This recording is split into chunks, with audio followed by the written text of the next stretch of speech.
안녕하십니까. 이제 9강, 이제 오늘 이번 강의부터는 교회법에 대해서 구체적으로 들어가도록 하겠습니다. 우리가 어떤 학문을 할 때 제일 중요한 것은 전제입니다. 왜냐하면 그 전제가 정확하게 있어야 질문도 정확하게 나오고 또 가는 방향이 정확하게 됩니다. 그래서 어떤 사람들이 어떤 질문을 하게 되면은 그 질문하는 사람한테 다시 한번 묻습니다. 선생님은 이런 질문을 왜 하셨습니까? 어떤 관점으로 질문하셨습니까? 그래야지 그 질문에 대한 정확한 의도가 있어야 거기에 맞는 답을 해드릴 수 있는데, 질문의 의도는 이쪽 방향인데 답변은 이쪽 방향으로 나오는 경우가 많습니다. 왜냐하면 그건 전제가 흐트러졌기 때문에 그렇습니다. 우리는 늘 전제를 잘 이렇게 해놔야 그 다음에 어떤 강의를 한다든지 대화할 때도 상당히 영양가 있는 대화를 할 수가 있습니다. 특별히 이제 LGS TV를 시청해 주시는 여러분들은 이제 지난 1강부터 8강까지 여러 가지 그 어떤 그 교회법을 이해하는 그 생각의 틀 또는 생각의 도구를 먼저 배웠습니다. 보통 25분에서 30분 사이에 한 타이틀을 가지고 했기 때문에 그런 부분들이 정확하게 전제가 되었기 때문에 이제는 교회법을 들어가도 큰 무리가 없을 것이라 생각합니다. 자, 우리 한번 생각해 봅시다. 교회법이란 무엇입니까? 이렇게 누가 질문했다가 했을 때 교회법? 글쎄, 교회에도 법이 있나? 또는 교회에 왜 법이 필요하지? 뭐 하나님을 믿는 사람들이 왜 세상법을 믿어야 되지? 이런 질문을 많이 합니다. 그러나 교회 내에서 활동하는 많은 사람들은 교회에도 법이 필요하다고 생각하고, 또 그 법이 어떤 필요성에 의해서 어떤 방향성을 가지고 어떤 내용으로 구성되어야 될 것인지 고민합니다. 이미 이런 고민은 하나님께서 모세에게 10계명을 통해서 해결해 주셨습니다. 10계명의 1계명부터 4계명까지는 하나님 자신을 어떻게 경배하고 섬기라는 의미로 주셨고, 5계명부터 7계명까지는 인간관계에서 어떤 부분에서 어떻게 해야 된다는 것을 분명히 가르쳐 주셨고, 8계명부터 10계명까지는 물질에 대한 것으로 우리가 구분합니다. 이것은 4계명부터 또 5계명부터 이렇게 나눠지는 것이 아니라 하나님에 대한 것과 인간에 대한 것을 분명하게 우리에게 구분해 주셨습니다. 그런데 우리는 하나님은 보이지 않고 또 있는지 없는지, 또 내가 잘못했다고 해서 금방 벌을 주는 것도 아니기 때문에 조금 뒤로 두고 사람과의 관계를 너무나 많이 치중해서 생각하는 경향이 있습니다. 물론 이건 세상적으로 그렇게 살아가야 됩니다. 그런데 그분들에게 예수님을 믿는 믿음의 공동체에서 새롭게 생겨나는 규범과 또 기준이 또 생기게 됩니다. 자, 우리가 도덕과 윤리라는 단어를 많이 씁니다. 여러분들이 도덕과 윤리라는 개념은 참 많이 쓰지만 정확하게 도덕이 무엇이냐, 윤리가 무엇이냐 이렇게 따로따로 질문하면은 그게 그거 아닌가? 이렇게 얘기하는 사람들이 많습니다. 그러나 도덕과 윤리는 분명히 다릅니다. 도덕은 어떤 공동체에서 같이 공동적으로 만들어지는 기준, 해야 될 것과 하지 말아야 될 것을 얘기합니다. 그러나 윤리는 누구에게나 관계없이 옳고 그름을 가르쳐주는 것입니다. 곧 도덕은 어떤 행동의 외재적 기준을 얘기한다면 윤리는 행동의 내재적 기준을 얘기하는 것입니다. 그래서 윤리란 부분이 사실은 더 큰데 우리는 도덕이 더 넓은 개념으로 이해되는 경우도 있습니다. 그래서 법에서는 두 가지를 분명히 구분합니다. 도덕적으로 옳게 살고 또 도덕적으로 또 어떤 저촉되지 않는 행위를 했다 할지라도 윤리적으로 잘못되었다면 그것은 잘못된 것으로 얘기를 합니다. 왜냐하면 우리 마음속에 있는 것이 행동으로 표현되기 때문에 그렇습니다. 어떤 일에 선악을 다툰다든지 옳고 그름을 다투는 문제와 행위에 대해서는 우리가 구분할 필요가 분명히 있지만 대부분 그 행위가 그 마음속에 품었던 것의 표현이 되기 때문에 그렇습니다. 물론 간혹가다 그렇지 않고 나는 이렇게 행동을 하면서 말은 이렇게 하는 사람도 있습니다. 이런 것을 저는 오늘 따지고자 하는 것이 아니라 도덕과 윤리의 개념적인 이해를 정확히 하셔야 교회법을 또 이해하는데 아주 유용한 방법이 되기 때문에 그렇습니다. 교회법은 우리가 이렇게 교회라는 법, 이것은 이제 처음에는 이제 없었습니다. 하나님께서 주신 십계명 외에 교회에서 무슨 법을 가지고 이렇게 다스리라 하는 것은 사실 없었고, 하나님이 우리에게 주셨던 그 모든 것들의 어떤 삶의 어떤 그 기준으로 되었다가 사람들이 많이 생겨나고 또 생겨난 사람들의 그 지역적인 어떤 부분에서 습관과 행동이 다르다 보니까 그때그때마다 그 상황에 맞는 어떤 기준들이 생겨나기 시작했습니다. 예를 들어서 아프리카 토속 사람들이 행하는 여러 가지 주술적인 모습이나 또 미신적인 요소도 있고, 그러나 그것이 그들에게 물어보면 미신이라고 하지 않습니다. 오로지 그것이 전부인 걸로 생각합니다. 또 어느 정도 교육을 받고 문명 사회에 있는 어떤 부분에서는 또 이제 어떤 고등 종교 또는 하등 종교 이런 식으로 구분을 해가지고 얘기합니다. 통상적으로 고등 종교라 하면은 첫째 경전이 있어야 됩니다. 가르침에 대한 어떤 그 성문법적인 책을 얘기합니다. 그러나 무속이나 또 하등 종교 이런 원시 종교는 이런 그 책이 있는 것이 아니라 나이 많은 연장자 또 주술사나 마술사의 어떤 주관적인 행위, 그 사람들이 곧 신이 돼가지고 모든 것들을 행하는 경우가 많습니다. 그러나 현대 사회를 살아가면서 많은 사람들이 그러한 그 고등종교 또는 원시종교 또는 중간급 어떤 그 절충된 종교 또 이런 모든 것들을 서로 이제 나누고 있기 때문에 그러한 부분들을 우리는 어떻게 구분하느냐, 이것이 또 하나의 기준이 됩니다. 그래서 그 기준을 나눌 때는 도덕적인 관점에서 보고 또 윤리적인 관점에서 봅니다. 보편적으로 선악을 구분한다든지 옳고 그름을 구분한다든지, 그래서 인간의 내면적인 작용을 얘기할 때는 윤리적인 것이 많이 있고 그 사람이 나타나는 행동 그리고 표현된 그런 모습을 가지고 따질 때는 도덕적인 기준을 가지고 말하는 것이 일반적입니다. 그러면은 교회를 나가는 사람들, 소위 믿음을 가졌다는 사람들은 그렇게 거룩하고 전능하신 하나님을 믿는 사람들이 특별히 세상법을 왜 따져야 되는가 하는 그런 의문점이 생길 수가 있습니다. 그래서 믿는 사람들도 믿는 사람들 나름의 어떤 그 기준이 생기게 되는 이유는 그 믿는 사람들이 완전한 사람들이 아니고 불완전하고 연약하고 부족했고 죄인들이라는 어떤 결함 있는 사람들이 교회에 모였기 때문에 그렇습니다. 그런데 교회에 와서 결함된 사람이라고 하면 뭐 이렇게 장애인이나 또는 뭔가 정신적으로 문제가 있다든지 뭐 이런 그런 의미는 아닙니다. 하나님 앞에 우리가 죄인이라는 것을 얘기하는 겁니다.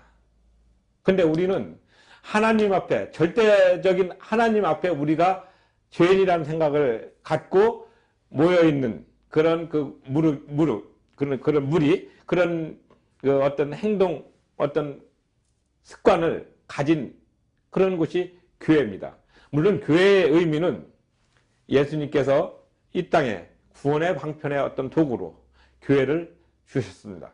근데 그 교회에 들어오게 되면은 거기 있는 사람들이 예수님을 만났다 하더라도 금방 변해서 거룩해지는 것이 아니라 하나님을 믿고 예수님을 모시고 따라가는 과정에 있기 때문에 여러 가지 실수가 나올 수 있고 또 규범적으로 틀린 행동을 할 수가 있습니다. 그런 것들을 종합적으로 정리해 가지고 이런 정도는 해야지 되고 이런 정도는 하지 말아야 된다. 할 것과 하지 말아야 될 것을 구분해 놓습니다. 이것은 교회법에서 이렇게 정리된 게 아니라 이미 레위기에서 다 법으로 정리가 된 것을 이제는 좀 더 현대적인 문헌으로 그리고 현대적인 조목을 가지고서 규칙에 맞도록 이렇게 정리했을 뿐입니다.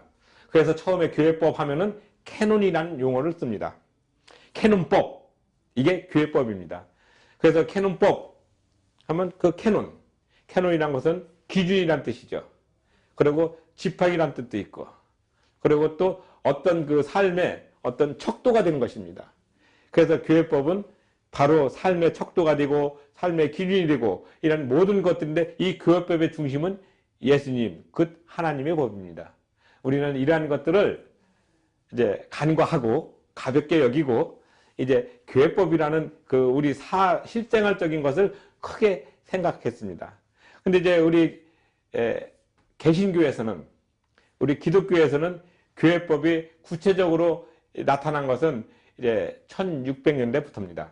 1517년 그 종교개혁이 일어나고 나서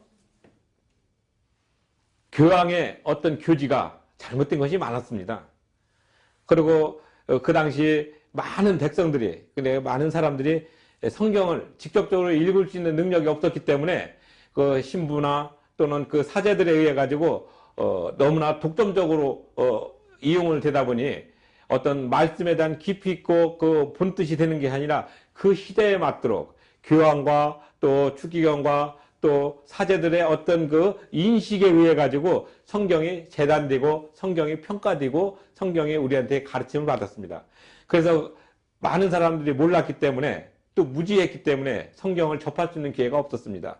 그래서 카톨릭의 그 많은 성당들을 보면은 그 겉에는 이제 뭐 이렇게 원숭이, 뱀, 사자, 용 이렇게 흉측한 어떤 그런 마귀 같은 형상을 많이 그려놓고 성당 안에는 예수님의 어떤 형상을 많이 그린 이유는 이 성당 안에 들어오면 구원이 있고 성당 밖은 구원이 없다는 것을 이렇게 상징적으로 한 것입니다. 그러다가 이제 마르틴 루터가 원래 신부였다고 얘기했죠. 그 신부가 정말 하나님이 어떤 분인가를 많은 고민을 하고 있었는데, 이제 그 시대에 그 면죄부라고 해서 헌금을 많이 넣으면은 지옥에 갔던 영혼이 연옥으로 가고 연옥에 갔던 영혼은 천국으로 간다. 동전으로는 땡그랑 소리와 함께 뭐 구원을 얻는다. 뭐 이런 얘기를 해서 마르틴 루터가 고민을 한 겁니다. 우리 천주교가 이래서는 안 되는데 하나님의 말씀은 이게 아닐 것인데, 그러면서 고민을 하면서 이제 자기는 나름대로 무릎으로 계단을 올라가는 고행과 여러 가지겠지만 구원의 어떤 모습을 가질 수 있는 내적인 확신이 없었다가 로마서 1장 17절에 오직 의인은 믿음으로 말미암아 살리라 라는 것으로 큰 깨달음을 얻고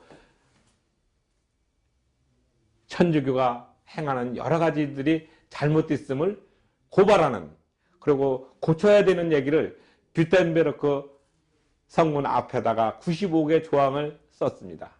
거기는 교회를 개혁해야 된다, 뭘 해야 된다, 그런 용어는 있는 게 아니고 그 내용은 천주교가 이래서는 안 된다, 정말 교회의 얘기가 절대적인 것은 아니다 하는 이런 어떤 그 내부적인, 소위 지금으로 따지면 내부 고발자적인 관점으로 그걸 썼는데, 그 당시 또 하나님께서는 놀랍게 저쪽에서는 구텐베르크가 인쇄술을 발명함으로 인해서 루터의 그 생각을 적은 그것들이 인쇄가 돼가지고 북유럽과 영국과 프랑스로 급속하게 퍼져나가니까 많은 사람들이 공감을 하게 된 겁니다.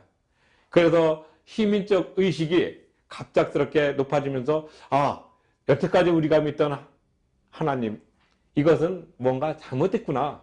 그래서 깨달았고서 새롭게 개편된 것이 종교개혁으로 변한 것이죠.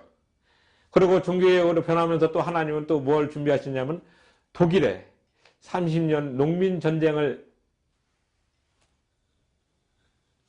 겪게 함으로 인해서 많은 사람들이 새로운 삶에 대한 가치를 깨닫게 되는 모습이 되었습니다. 그래서 이 종교개혁이 우연히 일어난 것이 아니라 이렇게 역사적으로 또 맥락적으로 사회적으로 경제적으로 보게 될 때는 그런 것들이 일어날 수 있는 여러 가지 조짐들이 있었습니다.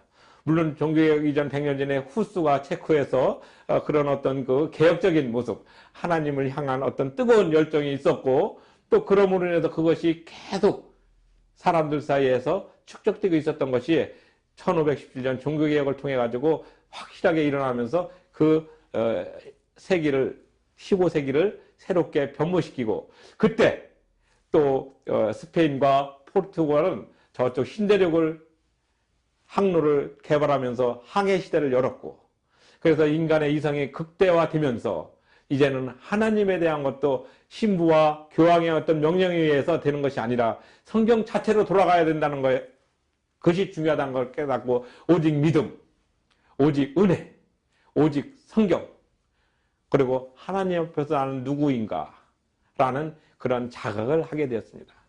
그래서 루터는 교황집을 전부 불태워버리는 사건이 있었고, 그래서 이제 독일에서 그런 종교의 어떤 새로운 개혁의 바람이 일었던 것이 이제 정착이 되면서 이제 미국으로 이제 종교의 자유를 찾아서 갔고, 그 미국으로 갔던 종교의 자유의 어떤 그 신대륙적인 관점에서 종교가 부흥하고 정착되면서 그것이 300여 년이 지난 1884년에 이제 우리 한국에 기독교가 처음으로 들어오게 되었습니다.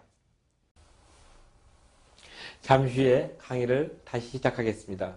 여러분들이 이 강의를 들으시고 마음에 드시면 구독과 종 모양의 좋아요를 꼭 눌러주시기 바랍니다.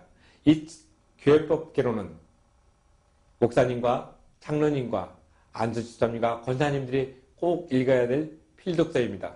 그리고 또 이 강의 내용을 여러분의 지인들과 친구들에게 SNS 또는 페이스북, 카카오톡으로 널리 공유해 주시면 감사하겠습니다. 그리고 이 교재가 필요하신 분은 LGS TV 화면에 나오는 전화로 연락을 주시면 친절하게 응대해 드리겠습니다. 감사합니다. 잠시 후에 다시 강의를 시작하겠습니다. 근데 그때 들어왔던 그 선교사들이 교회법을 가지고 온 것이 아니라 자기네 교단의 신앙 신조, 그 다음에 자기 개인의 소신적인 믿음 가지고 우리나라에 들어왔기 때문에 우리나라에서는 종교법이라는 또는 교회법이라는 어떤 구체적인 항목을 가지고 오지는 않았습니다. 그러다가 이제 1907년에 우리 초기 선교사 곽안년 목사회가 이제 인도에서 인도 국교에서 쓰는 신앙 교리를 우리 한국에도 맡겠다 해가지고 이제 처음으로 채택한 것이 교회 헌법입니다. 그러니까 그것은 어떤 거냐, 인도 국교회는 당시 영국의 지배를 받았기 때문에 영국의 그 청교도적 정신, 그 영국의 청교도적인 정신과 그 근간은 존 녹스의 그 신앙을 기반으로 해서 장로교 원형이 만들어집니다. 그래서 인도에다가 이걸 이식시키면 인도를 중심으로 해서 동남아시아에서 온 아시아 지역을 복음화시켜야 되겠다는 관점으로 그 신조를 갖고 왔던 것을 우리 한국에서 1907년 동로에 대한예수교 장로회가 만들어지면서 그걸 그대로 차용해서 이제 앞에 승인서, 신도개요, 그다음에 외서 대소요리문답 이렇게 해가지고 헌법적 가치를 이제 몇 가지를 이제 틀을 갖춘 것이 처음으로 우리나라의 교회법이 이식되게 된 배경입니다. 그래서 교회법은 보통 캐논법이라고 하고 또 그런 그 교회법의 어떤 모습을 우리가 볼 때는 선교사들이 우리나라에 처음 왔을 때 우리 한국은 특별하게도 한국인에 의해서 성경이 번역이 되고 또 한국인에 의해서 이 복음이 자생적으로 증거가 되는 놀라운 역사가 있었습니다. 그 당시 우리나라 상황은 엄청 힘들었고 어려웠습니다. 왜냐하면 1884년도에는 청일전쟁과 또 가부경장, 그 다음에 또 1905년에는 러일전쟁, 그래서 러일전쟁으로 인해서 일본은 미국과 기무라 테스토 조약에 의해 가지고 필리핀은 미국이 이렇게 관리하고 조선은 일본이 관리한다는 그런 어떤 묵시적인 계약으로 인해 가지고 우리 한국은 일본의 침략에 속수무책으로 당할 수밖에 없었습니다.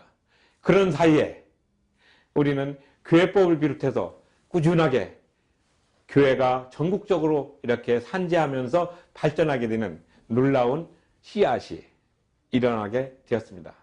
그러한 모든 것들이 갖춰지고 나서 우리는 이제 교회법이 이제 성문법적으로 이제 가지게 됐는데 그것이 1922년에 처음으로 교회법을 우리가 갖게 됩니다.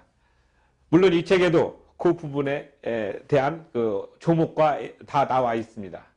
그래서 1922년에 교회 헌법이 이제 공식적으로 만들어지고, 그 다음에 1934년에 그것을 조금 개정을 하고 좀 세련되게 바꾸고, 그래서 계속 노예는 이어지고 있다가 1962년도에 이제 합동과 통합이 이제 결별하면서 헌법은 같이, 교회 헌법은 같이 이용을 하되 이제 교단의 어떤 교리가 조금씩 바뀌게 되는 그런 계기가 됩니다.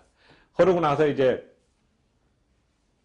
2013년도에 이제 통합은 자기네들 21세기형 교회 헌법이라고 해서 완전하게 새롭게 변모했고, 우리 합동은 그 전통을 그대로 이어서 지금에 이르게 된 것이 교회법의 간략한 역사입니다.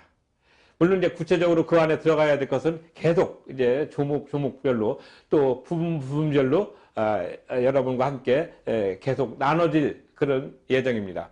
그래서 이 교회법은 왜 우리가 공부해야 되는가? 그것은 중요합니다.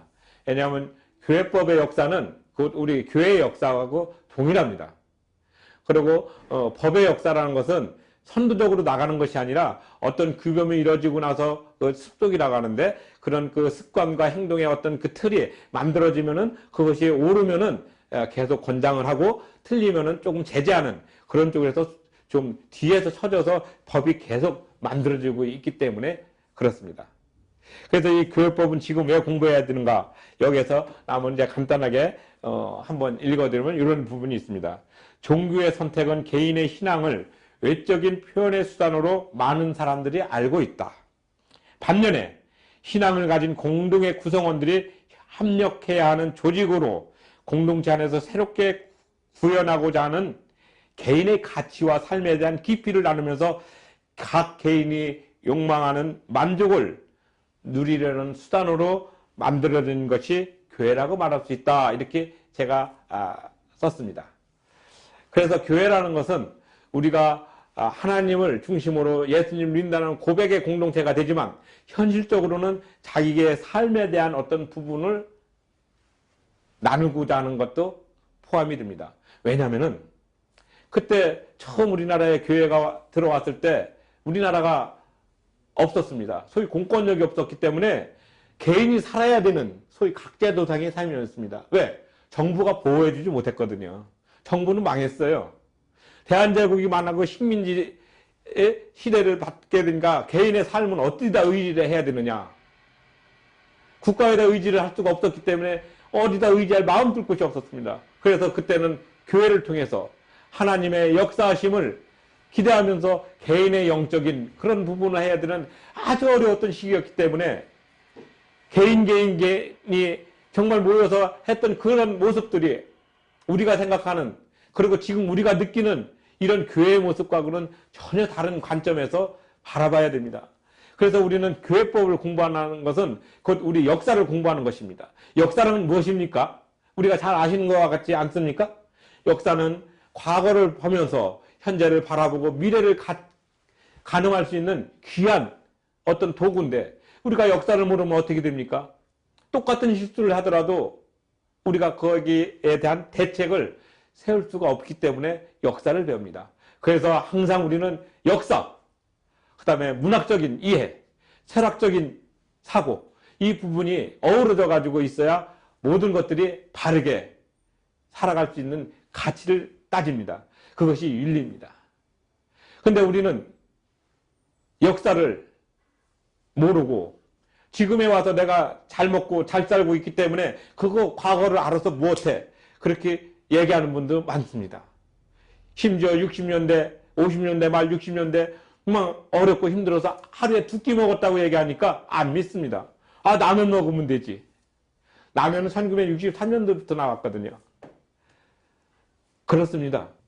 지금 10대 또 20대 초반 물으면 그때 햄버거 먹으면 되지 않았어? 이렇게도 물어봐요. 그래서 우리는 역사가 소중합니다. 우리나라 역사를 잘 배워야 앞으로 우리나라가 어떻게 나가야 될 것인가 하는 통찰이 생기게 됩니다. 그런데 우리는 그러한 것들을 많이 간과하고 지금의 어떤 모습에서 만족하고 지금의 어떤 모습에서 부족하면 불평하기 따름입니다. 정말 역사는 중요합니다. 그 역사의 근간을 이루는 것이 바로 법입니다. 그래서 이 교회법은 한국교회의 역사를 처음부터까지 지금까지 이끌어왔던 근본이 되는 것이라는 것을 분명히 알아야 됩니다. 그래서 이 교회법을 왜 배워야 되느냐고 물을 때, 그리고 교회법이 정말 필요한 것이냐고 물어볼 때 저는 항상 예스라고 대답하고 싶습니다. 그리고 교회법을 모르면은 우리는 교회 생활하는 데 있어서도 상당히 불편합니다. 모든 것이 덕스럽고 은혜스럽게 해야 된다고 우리는 얘기를 합니다. 물론 저도 그렇게만 이루어지면 얼마나 좋겠습니까? 그러나 그보다 더 전제되어야 될 것은 올바른 것이 은혜스러운 것이고 올바른 것이 덕스러운 것이다 이것입니다. 우리가 신앙을 가질 때도 예수님을 통해서 올바르게 나가야지, 믿음이라고 해서 엉뚱한 데다 믿음에 어떤 중심을 둔다면 그게 되겠습니까? 그래서 예수님도 우리에게 말씀했습니다. 하나님과 재물은 같이 섬길 수 있는 대상이 아니다. 만몬과 함께 있을 수 있는 것은 아니다라고 분명히 얘기했습니다. 오직 하나님을 사랑하고 그분한테 올인할 때 다른 모든 것들이 덤으로 주어진다는 사실, 그게 바로 교회법의 기본 중에 기본이고 뿌리입니다. 우리는 교회법 하면 내가 잘못한 사람만 필요하고 또 잘못한 사람만 적용되는 것이 아니라 잘 나가는 사람한테도 또 잘못된 사람한테도 누구에게나 평등하게 이렇게 적용되는 것입니다. 근데 우리는 그런 교회법을 우리가 소홀히 한다면 누가 교회법을 지켜주겠습니까? 누가 하나님의 법을 지켜주겠습니까? 하나님을 믿고 예수님을 구세주로 고백하는 사람들이 먼저 교회법을 잘 알고 거기에 맞춰서 잘 생활을 하면은 그것이 사회에 나가서도 저축되지 않는 생활을 함으로 인해서 예수님을 자연스럽게 증거하는 전도의 큰 무기입니다. 우리는 예수를 믿어야지 됩니다. 말은 많이 하더라도 행동이 좀 그렇지 않으면은 너나 똑바로 해라, 그런 얘기를 많이 듣습니다. 여러분, 정말 우리는 교회법이 이 시대에 왜 필요한가 다시 한번 생각해야 됩니다. 교회법은 우리의 삶을 구속하는 것이 아니라 우리를 좀 더 자유롭게 해주고 좀 더 행동 반경을 넓게 해주는 아주 중요한 법입니다. 우리는 그러한 법을 늘 품고 살아야 된다 이렇게 얘기하고 싶고 또 그렇게 권하고 싶습니다. 그렇다고 해서 아침에 일어나면 법, 저녁에 자면서 법, 그런 얘기가 아닙니다. 우리 삶에서 녹아있는 하나님의 법, 사랑의 법, 그리고 예수 그리스도를 통해서 우리가 무엇인가 해야 되는 그런 부분을 찾아가야 됩니다. 이 책에서 제일 처음에 왜 교회법을 공부해야 되는가, 이 타이틀이 있습니다. 두 번째 타이틀은 교회법에 대한 이해와 관점으로 얘기를 했습니다. 왜 그러냐면은 여기에 보면은 65쪽에 이렇게 써 있습니다. 일상적으로 우리의 삶에서 나타난 법에 대한 우리의 일반적인 의식은 경직된 법이나 삶을 속박하는 것이라는 인식에서 벗어나 법은 곧 상식으로 부드럽고 합리적으로 만들어주는 도구라는 인식이 선행돼야 됩니다. 바로 법은 우리의 인식을 새롭게 다듬어주고 우리의 인식을 좀 더 정교하게 만들어주는 아주 좋은 영양제입니다. 그런데 우리는 법을 그렇게 생각하지 않고 뭔가 법을 피해서 자기 나름대로의 어떤 꾀를 써가지고 생활하려고 합니다. 그것을 자기 소신이라고 표현하기도 합니다. 그런데 벌써 그런 것들을 알고 성경에 써 있습니다. 사사기서 17장과 21장에 보면 뭐가 나왔냐면 그 시대에 왕이 없었으므로 자기의 소견대로 행하였더라. 그럼 그 왕이 예수님으로 표현해 보십시오. 그 시대에 예수님이 계시지 않았기 때문에 자기의 소신대로 생활을 하였더라. 어떤 시대입니까? 암흑시대입니다. 예수님이 계신 시대, 예수님의 법이 살아있는 시대, 예수님의 능력이 살아있는 시대가 바로 밝은 광명의 시대라는 것을 이미 얘기해 주고 있습니다. 그래서 지금 교회법은 왜 공부해야 되는가, 거기에 대한 분명한 개념과 방향성을 이 9강에서 말씀드렸습니다. 늘 교회법을 통해서 우리의 삶이 좀 더 윤택해지고 풍요로워지기를 진심으로 기도합니다. 감사합니다.